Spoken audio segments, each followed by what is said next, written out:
Imagine a world where money can buy anything, except the one thing that matters most. What happens when a lonely millionaire offers a desperate homeless woman a life-changing deal to bear his child in exchange for unimaginable wealth? A story of power, morality, and the lengths one will go to for a legacy. This is the tale of how a millionaire and a homeless woman's fates collide in the most unexpected way. Stick around, because what happens next will challenge everything you thought you knew about love, money, and human connection. Before we begin the story, please like, comment, subscribe for more interesting story. In the bustling streets of a city set against the backdrop of rich African heritage, where the wealth of a few is set in stark contrast to the poverty of many, an unusual encounter unfolds. This is a tale that transcends the typical boundaries of wealth and poverty, exploring the nuances of life, love, and the human spirit. The story begins with a millionaire, a man who seems to have everything: money, power, influence, but is, like so many others, trapped in a deep existential void. And then there is the homeless woman, a person who seemingly has nothing but a will to survive, a story that could have been forgotten if not for an unlikely meeting. At the age of 48, Felix Mwangi had seen it all. Born into a humble family, he had worked tirelessly to build his empire, accumulating wealth beyond measure. He owned buildings, businesses, and even a fleet of luxury cars. Yet, despite all his achievements, Felix's life felt hollow. The pain of loneliness gnawed at him. His marriage had failed years ago, leaving him with no family to share his successes with. His days were consumed by meetings, decisions, and the ceaseless pursuit of more. The idea of having a child, one he could call his own, had been a distant thought. Felix had never married again, and the idea of adopting a child didn't appeal to him either. There was something deeply ingrained in him that desired a biological connection, a piece of himself in a new generation. Yet time was slipping away, and with no prospects of a woman who could fulfill this role, Felix found himself contemplating a drastic solution. One rainy evening, after a particularly draining day at work, Felix had an encounter that would change his life forever. While walking through the streets of Nairobi on his way to his car, Felix stumbled upon a woman sitting by the sidewalk. Bundled in layers of ragged clothing, her face was streaked with dirt, but her eyes shone with an unusual clarity. She was speaking softly to herself, a hum of a tune that seemed both comforting and melancholic. Felix paused, his curiosity piqued. There was something about her, a dignity in her despair, that struck him. Her name was Ayana. She was 28, originally from a village in the highlands of Kenya, forced into the city after a series of unfortunate events. She had lost her family to a deadly disease and had been abandoned by a man she had once loved. For years, she had lived on the streets, scraping by in a city that seemed to have no room for people like her.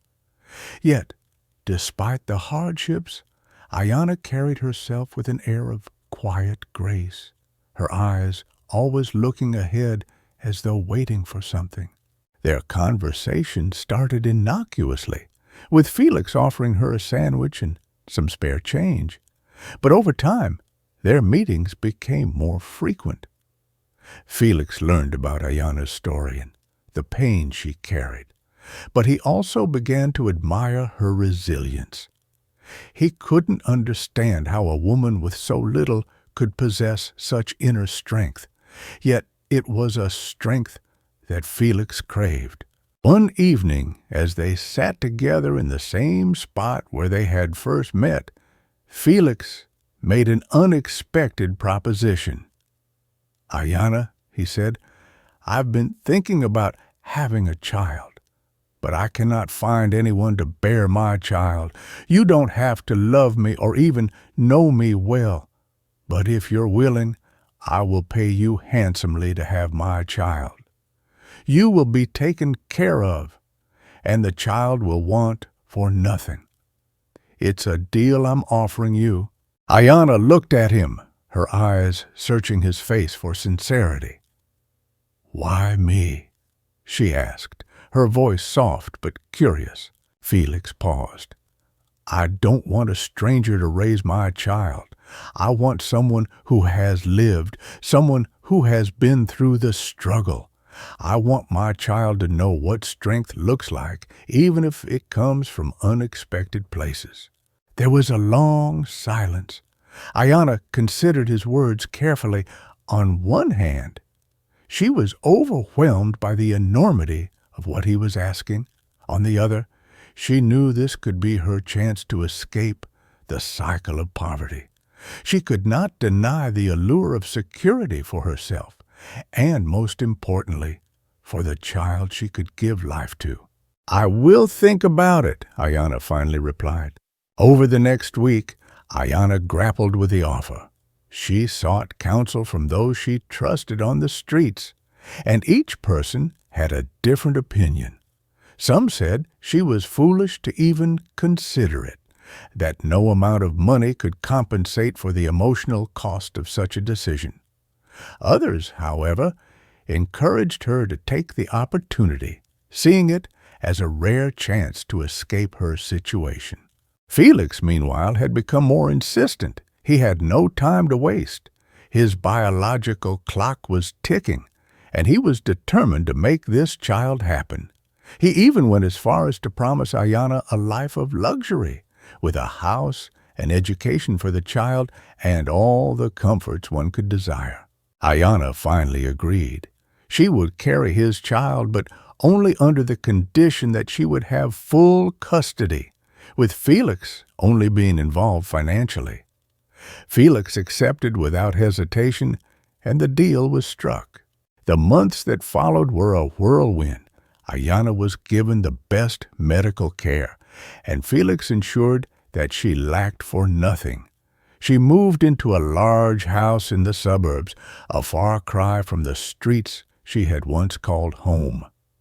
As the pregnancy progressed, however, complications began to arise. Ayana's body, unused to the luxuries that came with her new life, began to reject the pregnancy. The doctors were concerned. Felix, ever pragmatic, insisted on doing whatever it took to ensure the birth would happen, but Ayana's health deteriorated. Throughout the pregnancy, Felix remained distant, his involvement limited to the financial aspects of the arrangement. Yet, as Ayana's due date approached, something unexpected began to happen. Felix found himself thinking about the child more and more. He began to feel an attachment, a sense of responsibility that went beyond mere biological connection. Perhaps, he thought, the wealth he had accumulated throughout his life had not been the key to fulfillment after all. Perhaps it was the life of this child, his child, that would bring him the peace he sought. When the day came, Ayana gave birth to a healthy boy. Felix stood by her side, witnessing the miracle of life in a way he had never imagined.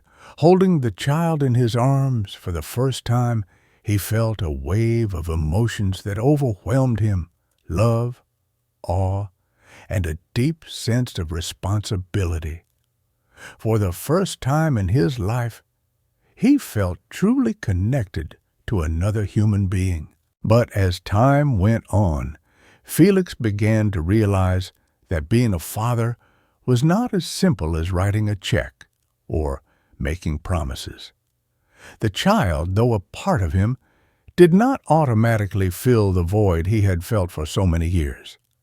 The complexities of raising a child, of being emotionally present, were far more profound than he had imagined.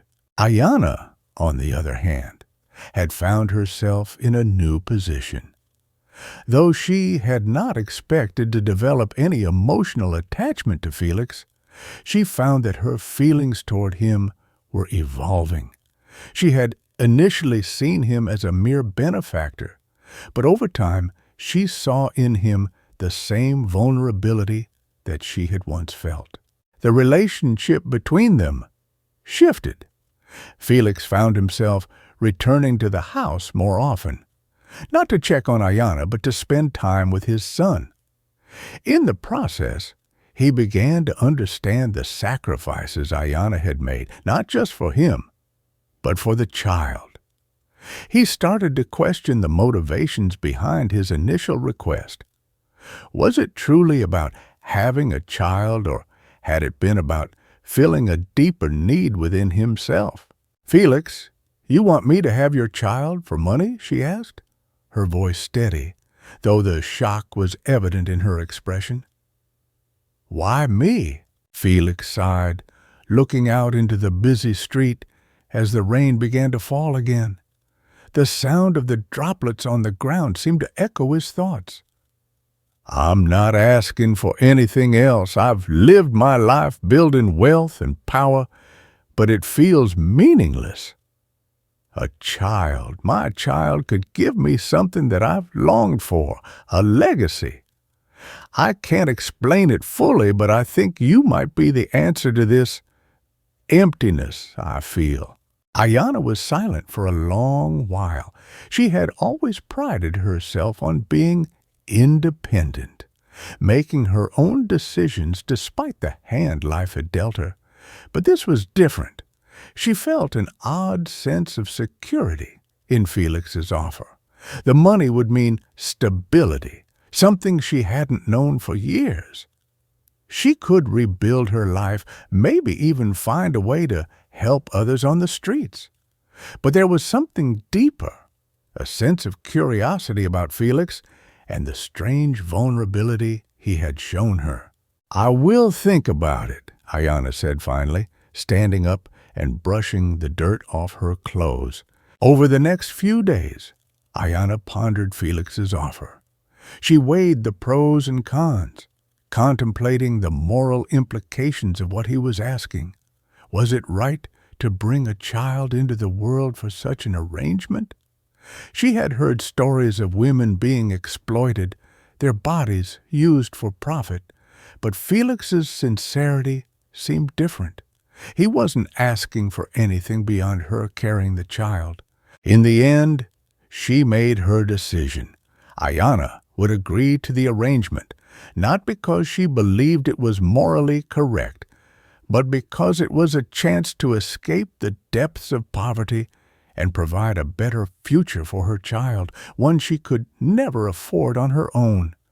And, perhaps in some way, she could help Felix fill the emptiness inside him. They met at a small cafe to finalize the deal. Ayana agreed to the terms. She would carry Felix's child for a year, and after the child was born, they would part ways. The arrangement would be financially lucrative for her, with a lump sum payment to cover her expenses and a long-term trust fund for the child.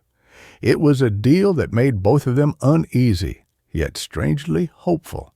Felix, despite his wealth, was a man whose life had always been governed by contracts, by transactions. But in this moment, as he looked at Ayana and signed the agreement, he realized that this was more than a simple transaction. This was a leap of faith, a leap that he wasn't sure he was ready to take. Months passed, and Ayana's pregnancy progressed. Throughout this time, Felix maintained a distance, sending gifts and checks to ensure that she had everything she needed. However, as the pregnancy grew more noticeable, Felix's internal conflict grew as well. He had not anticipated how much it would affect him. Ayana was a constant reminder of the life he had yet to build for himself, a life that now seemed more distant than ever.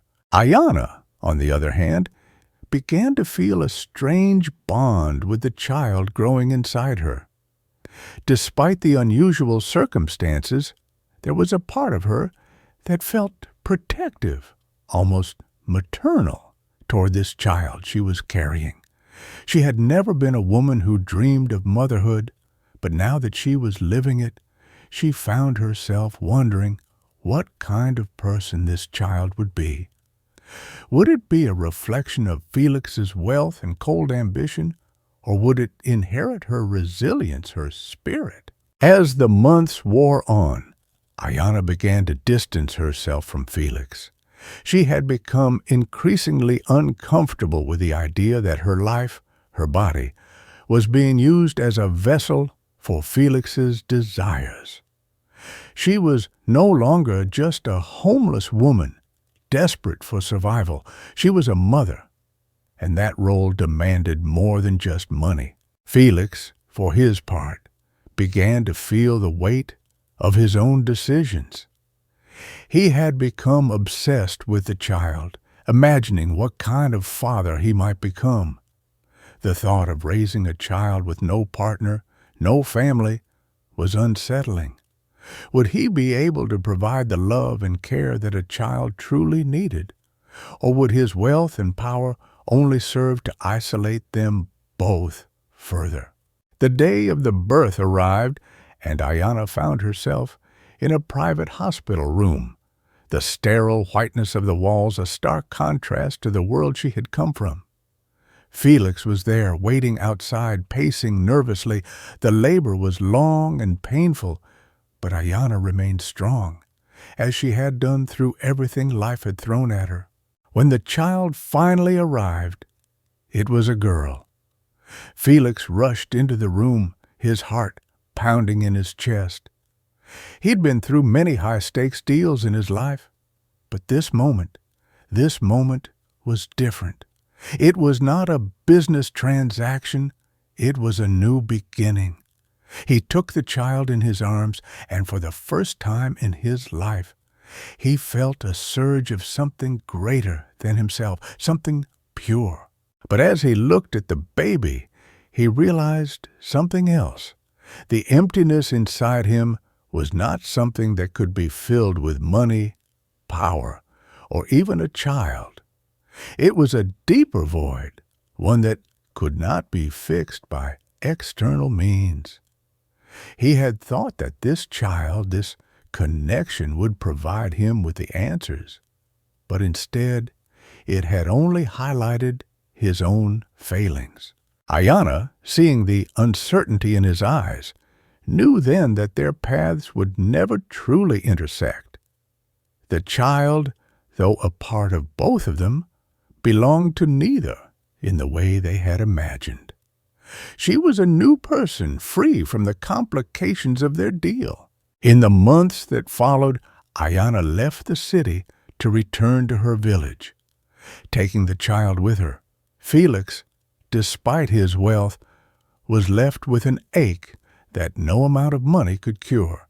He had learned that some things in life, love, connection, family, couldn't be bought or bargained for. As for Ayanna, she moved on, raising her daughter in the warmth of her village, knowing that she had made the right choice for both of them.